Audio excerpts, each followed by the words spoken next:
Indonesia bersama dengan Malaysia, Myanmar dan Laos di situ kita nampak. Thailand bersama dengan Vietnam dan Singapura. Oh, grup C ni ataupun grup C ni memang sangat kuat guys. Kita tengok. Tiga kuat guys. Thailand, Vietnam, Singapura memang sangat kuat.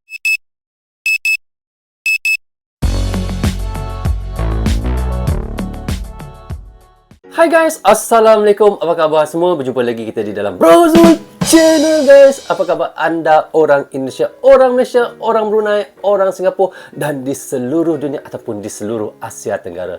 Apa khabar anda semua? Saya doakan semoga anda sentiasa sihat, sentiasa dalam rahmat Allah, sentiasa dalam lindungan Allah dan sentiasa diberkati oleh Allah SWT. Itulah sebaik-baiknya rezeki yang Allah berikan kepada kita, iaitu kesihatan dan umur yang panjang. Okey guys, hari ini saya hendak mentionkan satu lagi video daripada channel, iaitu Kick Off dimulai.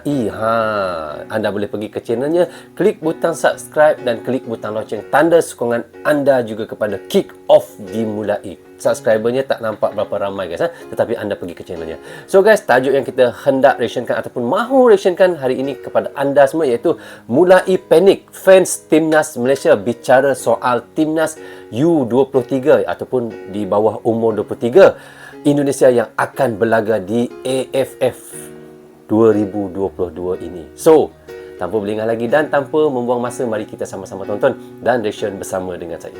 Jom.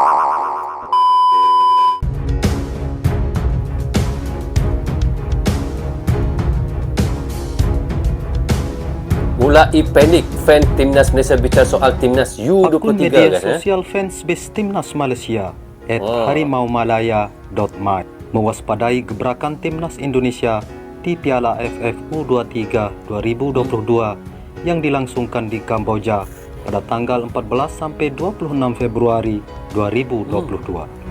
Bulan hadapan guys. Tidak lama lagi kita akan berlangsungnya AFF untuk bawah 23 tahun pula ya. Di sini kita tengok bagaimana iaitu aksi-aksi Timnas Indonesia yang akan menurunkan agaknya bagi saya pemain-pemain yang sama jugalah yang tempoh hari, dan mereka akan turunkan untuk U23 pula.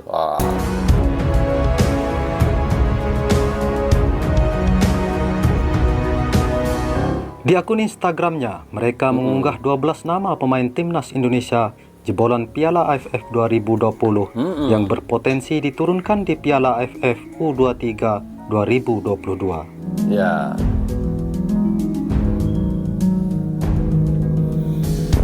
Di Kamboja guys. Sebanyak 12 nama itu adalah Pratama Arhan yang baru berusia 20 tahun.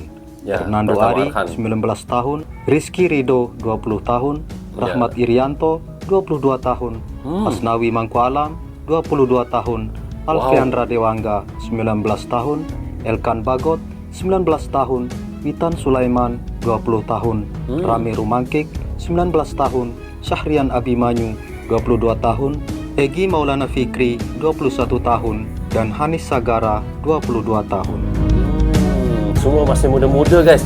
Bermakna pemain-pemain yang dia sebutkan oleh admin ni tadi, bermakna pemain-pemain yang sama juga guys, player yang sama yang setempoh hari yang menentang Malaysia ataupun yang di laga AFF yang sebelum inilah, pemain yang sama juga digunakan untuk di bulan Februari ni nanti.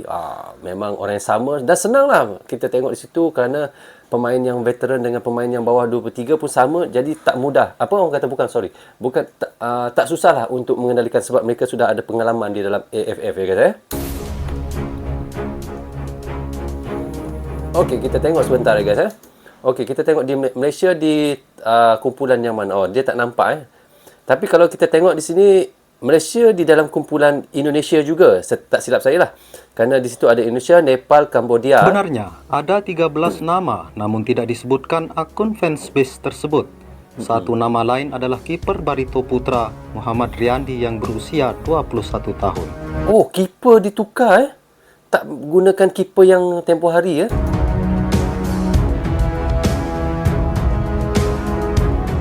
Maknanya penjaga gol Timnas tu Indonesia tukarlah. Nadio tak ada lah. Menentang gelar juara di Piala AFF U23 pada Februari mendatang, Malaysia harus mewaspadai dan bersiap terlebih dahulu.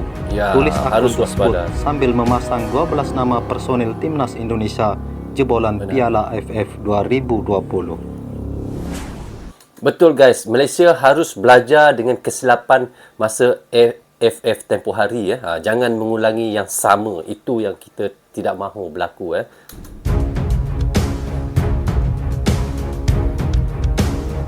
Tak heran Malaysia mewaspadai timnas Indonesia Ya, betul, U23 racikan Sintayong. Pertama, Sintayong. bermodalkan pemain-pemain di atas, Sintayong membawa timnas Indonesia lolos ke final Piala AFF 2020.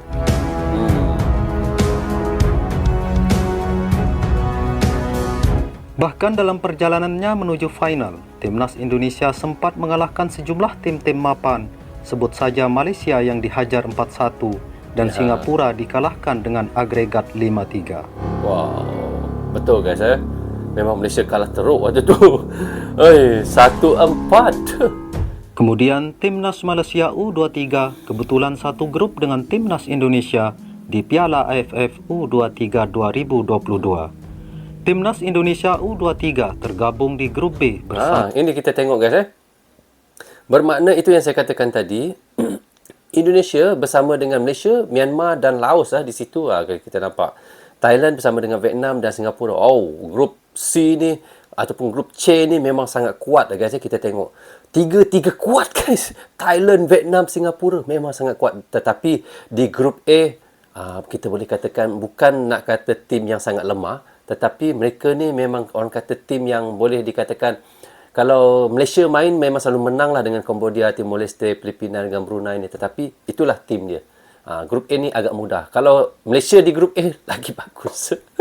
Memang sangat mudah lah. Walaupun kita tahu grup A ni pun orang kata Filipina tu kuat juga sebenarnya. Tetapi di grup B ni agak seimbang. Indonesia dengan Malaysia, Myanmar, Laos. Tetapi di grup C itulah yang paling kuat sekali. Di situ duduknya Thailand, Vietnam dan Singapura. Malaysia, Myanmar dan Laos. Grup C siapa duduk memang menempah maut. Timnas Indonesia U23 pantang lengah sebab hanya juara grup yang diizinkan lolos otomatis ke semifinal Piala AFF U23 2022.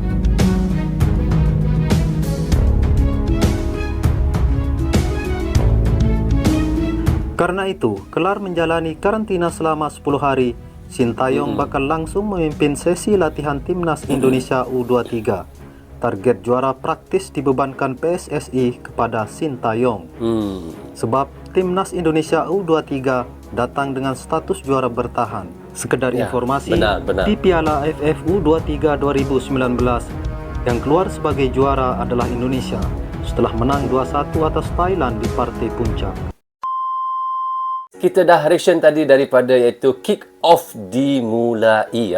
Kita tahu di situ Indonesia boleh kita katakan masih menggunakan tenaga muda yang AFF yang sebelum ini dan dia gunakan semula untuk U ataupun U betul U bawah 23 tahun lah untuk bulan Februari ini nanti. Wow, tak sabar saya guys untuk menunggu perlawanan yang AFF 23 tahun ke bawah ini. Memang saya pun Allahu Akbar. Saya memang kalau bola ni guys, kalau sepak bola ni, saya sanggup berjaga sampai malam. Kadang tengok yang liga-liga Eropah, Premier League apa semua. Tapi Liga Sepanyol tak boleh tengok guys, sebab Liga Sepanyol ni dia terlalu lewat sangat.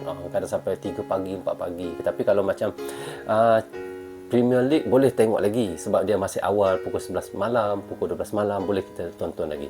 Dan kita berbalik semula kepada cerita iaitu Timnas Dan di situ kita nampak Malaysia mula macam panik lah.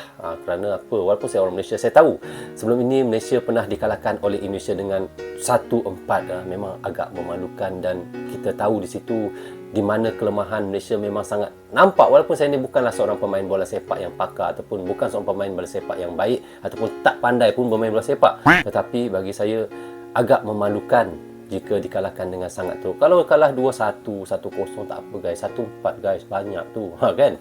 Itulah sejarah yang pernah berlaku antara Indonesia dan Malaysia di dalam AFF. Tetapi itu cerita lama guys. Kita akan buka buku yang baru pada AFF U23 ini nanti. So, okay guys, sampai di sini saja untuk reaction sekali ini. Semoga manfaat untuk kami di Malaysia dan untuk anda di Indonesia juga. Jangan berhenti menyokong Brozul Channel. Tanpa sokongan anda, tiadalah Brozul Channel di dalam YouTube ini. Bagi anda yang suka dengan cara saya reaction, anda boleh klik butang subscribe dan klik butang lonceng, tanda sokongan anda kepada Brozul Channel. Saya minta maaf kiranya ada tersilap kata dan tersilap cakap sepanjang saya melakukan reaction untuk anda semua. Jaga diri anda, keluarga anda, ibu bapa anda, terutamanya anak isteri anda. Assalamualaikum, goodbye, bye-bye.